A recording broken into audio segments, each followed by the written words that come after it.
only sparingly use traditions when discussing the stories of the Prophet, and I've used mostly the Qur'an. And this method is commonly referred to as tafsir al-Qur'an bil-Qur'an, that tafsir or commentary of the Qur'an using the other verses of the Qur'an. Because as we believe that the Qur'an is a complete book, some of the verses are connected with the other verses. So if you want to understand one aspect of the Qur'an, you need to understand the other aspects of the Qur'an or the other verses. Okay? So that's the approach that I have used for these lectures. Our first story begins with the Prophet, our father, Abana Nabi Adam alayhi salam. And Nabi Adam alayhi salam has a very prominent role in the Qur'an because of the amount of times that he is referred and his story is referred to. And whenever in the Qur'an Allah subhanahu wa ta'ala repeats something, it means he's trying to emphasize the significance behind what he's trying to say. When you repeat something, you're trying to tell your audience that there's something important in what I'm trying to say. And so when Allah subhanahu wa ta'ala repeats not once, twice, 3 times, perhaps 7 times the story of Adam alayhi salam, me and you need to spend some time trying to understand the significance of this, reflecting on the Qur'an. أَفَلَا يَتَدَبَّرُونَ الْقُرْآنَ. Do they not reflect on the Qur'an? Like I mentioned in last Friday sermon, the Qur'an is not meant merely for our recitation or our memorization, which is fine, which is a good thing. But Qur'an is meant for us to understand it and to apply it in our lives. And so whenever we read the story of Adam alayhi salam in the Qur'an, we need to pause for a moment and ask ourselves, what does this mean? How is it relevant to me? What is the significance behind this? So let's begin the story. The word Adam, meaning the name of Adam alayhi salam in itself, is significant. It's derived from Adimul Ard, someone that is created or extracted from the surface of the earth. That Adam alayhi salam has been created from the earth. And in the last Friday sermon, I mentioned a significance behind that. That whenever God sends His messengers, His guides, He makes sure that they are from them. Like if God were to send a prophet to the people of Edmonton, He would not send a prophet from, let's say, Tunisia or Algeria. Because it would not make sense for people in Edmonton to relate with that individual. So Adam alayhi salam is being sent as a Khalifa, as a representative on earth, inni ja'ilun fil ardi Khalifa, because he is from earth.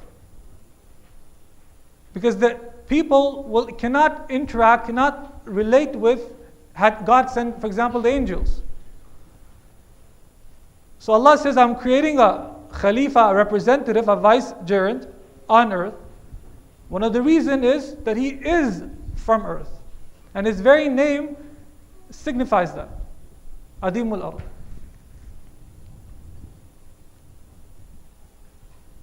Now, if you read the Qur'an and the different narrations that mention the creation of Adam, and in fact the creation of human beings, God uses different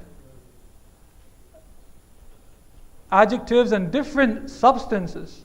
Like God doesn't say throughout the Qur'an that man or Adam alayhi salam has been created from clay. A lot of times God says it's this type of clay or that type of clay, that Adam alayhi salam has been made from water or earth and so on and so forth. So it's not one substance. As you'll see, let me go more.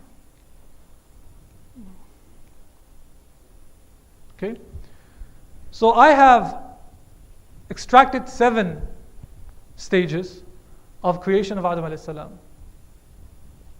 And I've extracted this with the help of a book called Emissaries of God by Sheikh Rizwan Arastu. Allah subhanahu wa ta'ala states that the creation of Adam started with al-ma, water. As in other places, God says that God created every living thing from water. Then God says that God poured into this water, min turab, poured into this water some dust from different properties. And Imam alayhi salam explains this in his sermon in Nahjul Balagha. He says that God extracted this dust from different parts of the earth, having different properties. Okay? And then when this water was mixed with turab, with dust, it resulted in hama'im masnoon. That it resulted in a dark smelling clay, or a dark smelling clay, or foul smelling clay. So that's stage number 2. Stage number 3, and again, please see how God is using different adjectives and different words to describe essentially clay. Then on step number 3, this dark, foul smelling clay turned into a homogeneous, meaning it's a one substance, extract of clay. Sulalatin min teen. Again, it's still clay, but it's no longer possesses different characteristics. It's because of the fact that it's been mixed so well that it's a homogeneous substance. Imam alayhi salam says that he extracted, this dust from different types of earth, different types of rock, and so on and so forth. So it was not homogeneous. But after being mixed, it turned into a homogeneous extract of clay. So now it looks like a one substance. Then Allah subhanahu wa ta'ala kneaded this clay, sulalat min teen, until it became a sticky clay. Min teenin lazim. Meaning that it was mixed so well that it started becoming sticky. And finally, when it was nice and sticky and it was very flexible, God turned it into the shape of the human being. Masnoon. And then it was hardened to form a resonant clay, salsal, and this salsal became kal fakhar. That after this clay being shaped into the shape of a human being, it hardened like fine pottery, right? When you put the clay into a furnace, it becomes hard, and if you shape it nicely, it becomes into a fine pottery. And finally, the last step, وَنَفَخْتُ فِيهِ مِنْ رُوحِ, that God blew onto this hollow, fine clay, His own spirit. And then it animated, and then it became into a human being. These are the 7 stages. Now, that's fine. Now, the question is, why did God mention all of this to us? What is the significance behind all of this? Why not just say, God created Adam from clay, khalas, that's enough. Right? Sticky clay, hard clay, hollow clay, homogeneous extract of clay, from dust, from water, so on and so forth. Kal fakhar, like a fine pottery. Why? I'm going to give you guys just 1 minute to think about it. Think about it. Why did God mention all of these properties? Why not just say, we created man from teen, from clay, and end of story?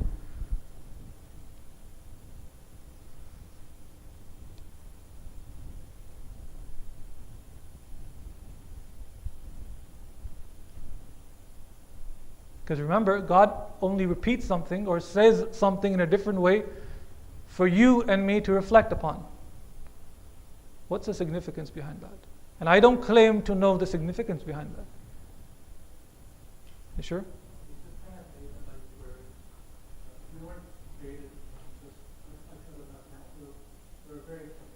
Uh-huh.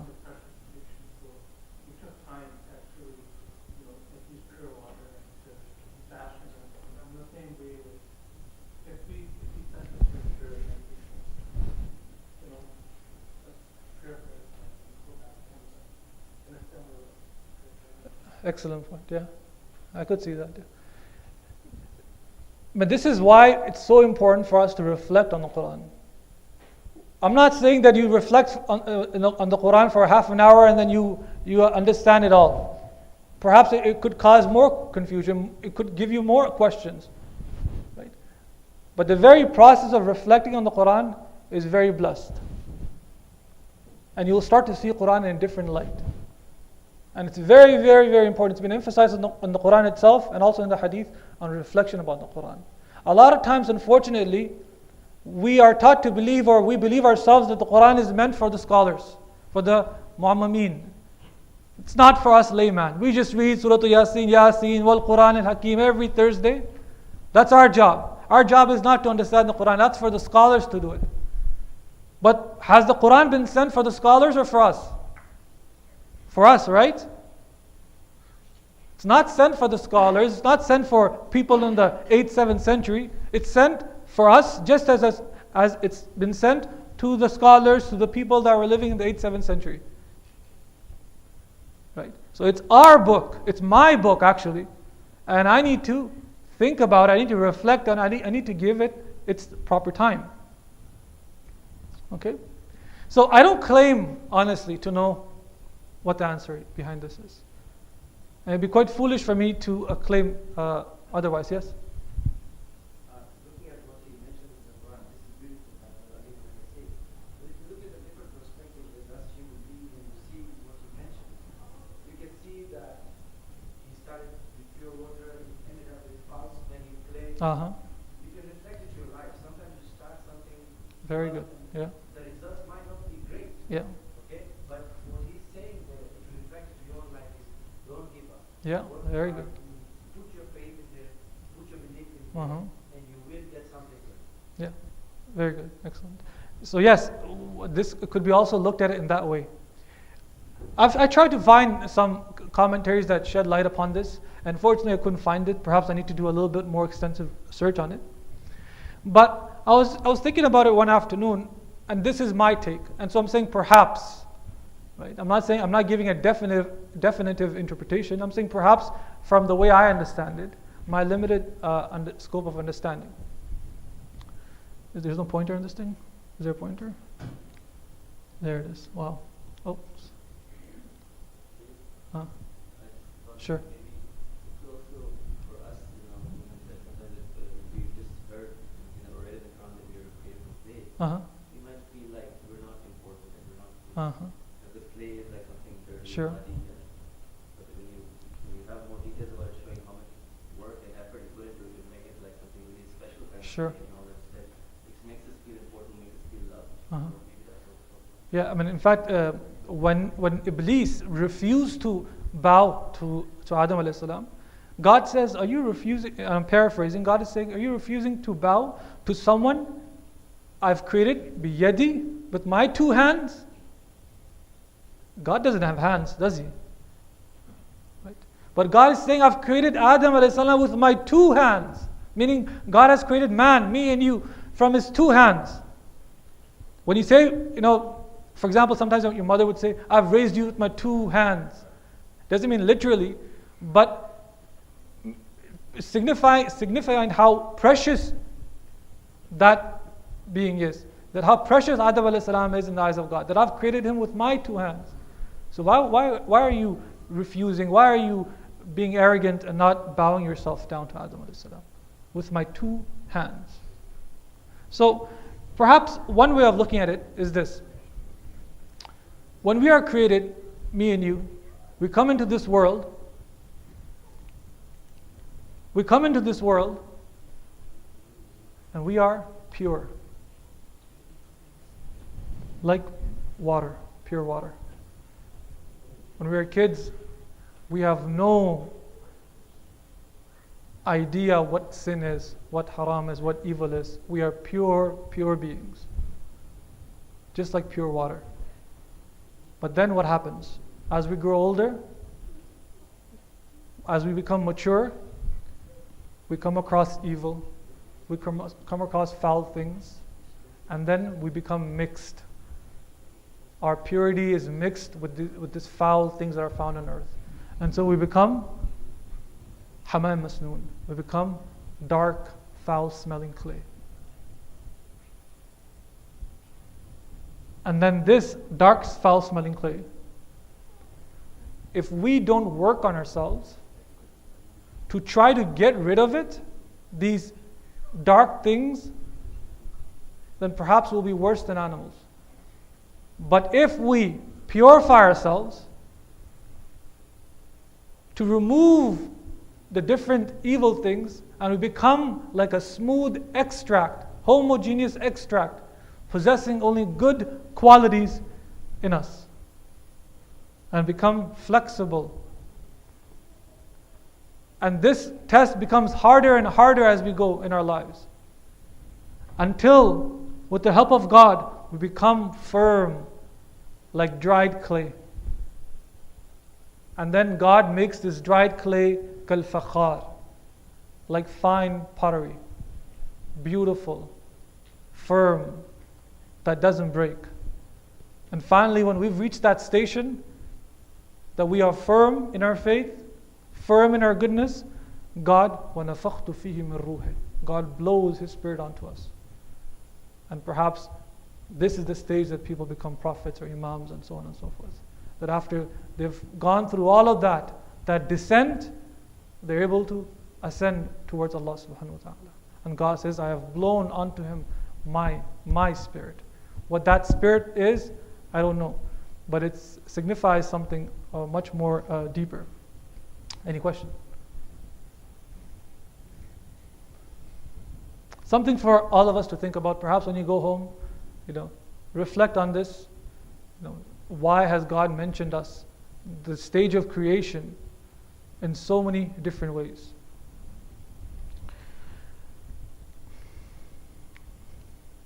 Now, I have touched this point in the initial part of this lecture about a philosophical point. Why God mentions that Adam alayhi salam has been created from earth.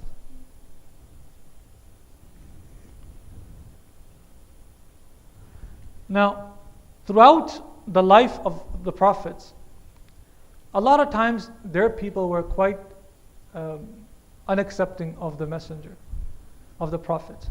They're like, listen, you're just a guy, you're just a man like us, bashar. Why are you telling us these things? You're not special, you're just like us. Why doesn't God send us an angel? Angels are grand, more perfect.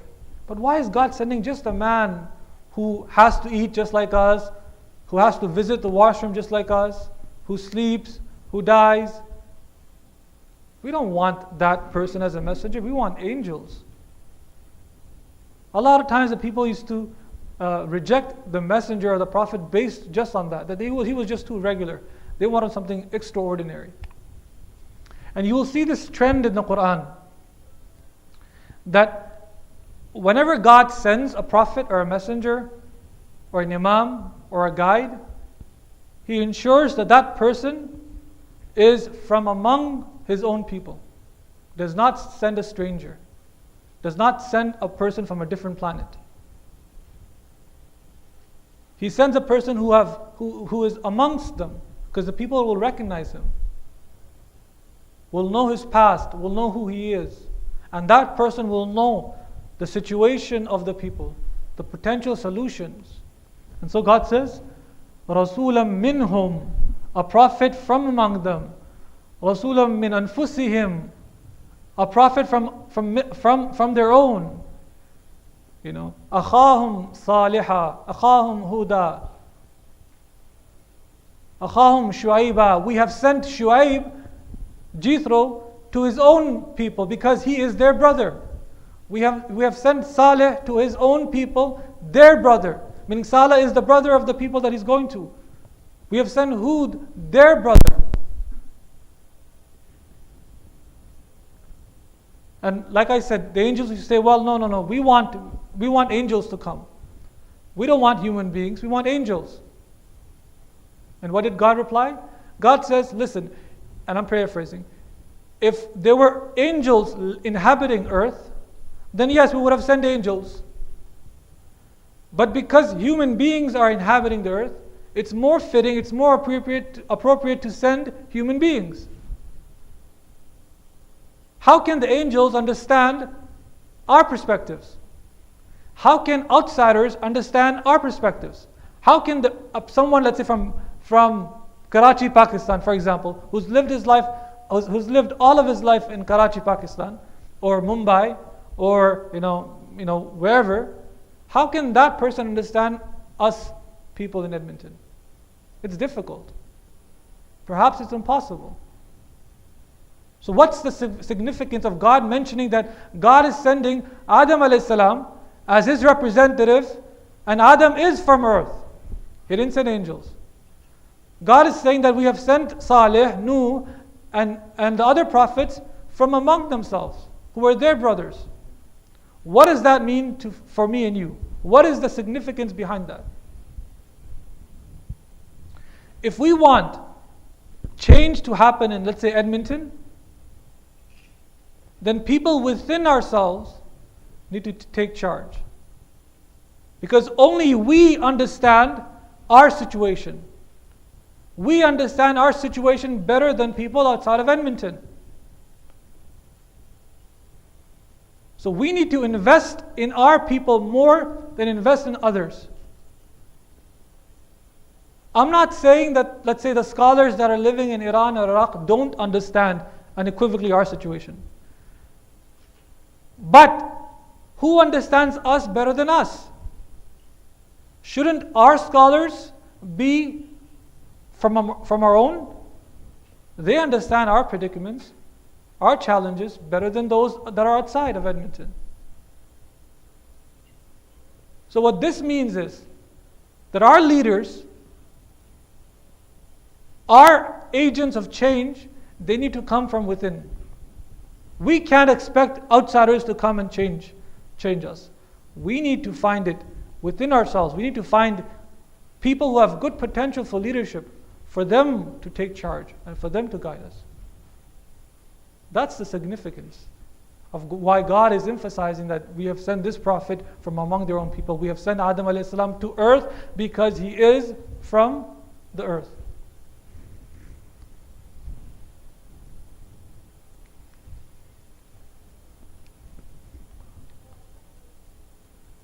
A moral point from the initial story of Adam alayhi salam. And inshallah we'll be focusing on different aspects of this story of Adam alayhi salam and the stories of other prophets throughout the subsequent Thursday nights. Now, Adam alayhi salam was created from earth. The angels witnessed it. Iblis witnessed it. The angels are reportedly to have been created from light. And you could say light is more superior than clay. Iblis and the jinns were created from smokeless fire. And according to Iblis, fire is greater than clay. That you created me from clay, and you've created me from the smokeless fire, and you've created Adam from clay. Why should I prostrate? Why should I bow in front of Adam alayhi salam? But we know that Adam alayhi salam is superior to all of God's creation. Why? Because God says that God, وَقُلْنَا لِلْمَلَائِكَةِ اسْجُدُوا لِآدَمَ, that we told the angels, who are the most superior of all the creation, that bow to Adam, all of you. So Adam alayhi salam is the most superior creation. But Iblis refused. Aba wastakbara. Iblis refused to prostrate in front of to Adam alayhi salam. And God says that he was arrogant. He was amongst those who were arrogant. What mistake did Iblis do? What mistake did Iblis make? You know that saying, don't judge a book by its cover? Iblis was focused merely on the external aspects of Adam alayhi salam, on him being created from clay, from dark, foul-smelling clay.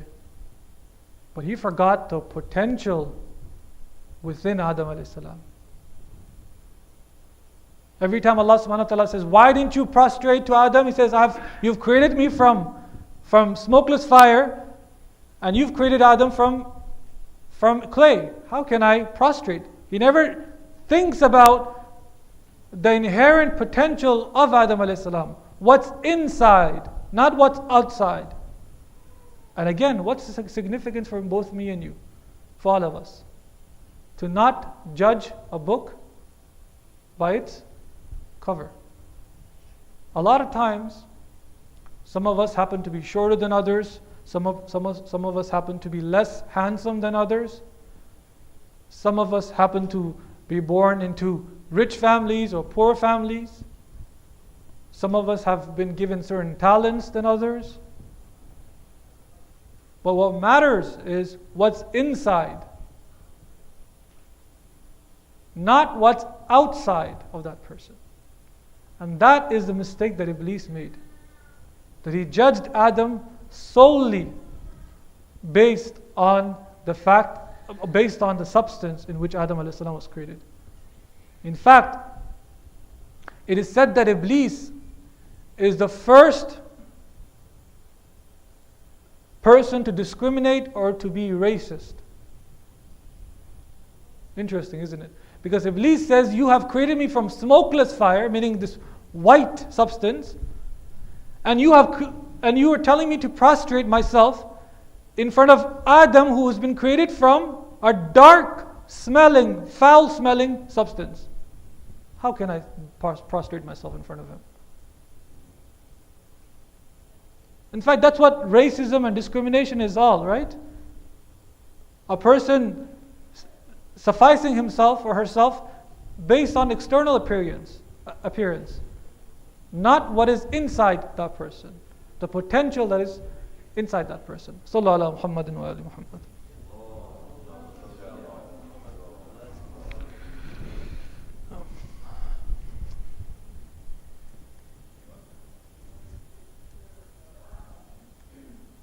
Okay, if you can turn off the PowerPoint.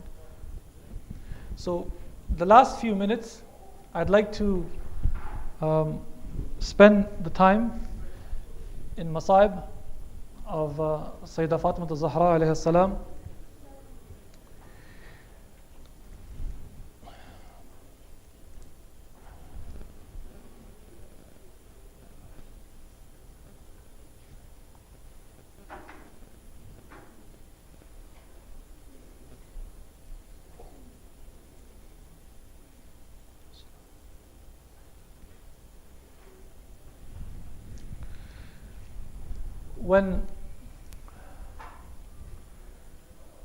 If you ask me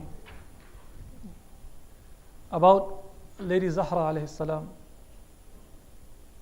who is she? What is her status? I cannot tell you. Az-Zahra is not just the excellent upbringing of the Prophet and Khadija alayhim as-salam. She is just not that. In addition to the excellent upbringing of the Prophet and Lady Khadija, Az-Zahra is actually the first daughter of Islamic intellectual and spiritual culture. Az-Zahra is the proof about the excellence that is found in women. She is unmatched in many of her qualities. Her relationship to her father was extremely, extremely close. If, as an example, imagine this. Imagine in the middle of desert, a woman holding her child, her infant, newborn, and there is no vegetation around, no water around. You would say that that child is totally dependent on the mother. Because if that mother were to pass away, you would say that that child is finished. Because her mother, the breast milk, is what nourishes her. And if the mother passes away, then that child is totally helpless. Fatima al-Zahra was like that child in relation to the Prophet. The Prophet was everything to her. It was him who nourished her spiritually, mentally, emotionally. And when the Prophet ﷺ, when he passed away, al-Zahra and like the other Muslims were totally, totally broken. Because there was no one that could replace the Prophet. No matter how great you were, you cannot replace the Prophet. And when you cannot replace a person in your life, you miss that person even more. And she used to cry a lot, day and night. And the only thing that consoled her was the fact that she will be the first one to join him. But alas, the enemies of Islam did not even allow her to cry in peace. They did not even allow her to cry for her father. Right after her father passed away, they plotted against her and her husband, taking their rights away from them, making their life even more difficult, more miserable. And she used to cry, be like, she used to say, "Are you those who are the followers of my father? You have deprived me my rights, yet you claim to love the Prophet?" And instead of heeding her advice, they only abused her and abused her husband. Peace be upon them both. Until it reached to a breaking point where she has reported to have said, "Subbat alayya masa'ibun law annaha subbat ala al-ayyami sirna layaliya." That if these difficulties and disasters and calamities were to fall on the days would turn into night. But these people don't even allow me to cry. They have taken away my rights. While they inherit from their father, I cannot inherit from my own father, the Prophet of God. And then Fatima al-Zahra, she passes away. And in the pitch dark, Ali alayhi salam buries her in a location no one knows. And Imam Ali alayhi salam, he goes to the grave of the Prophet.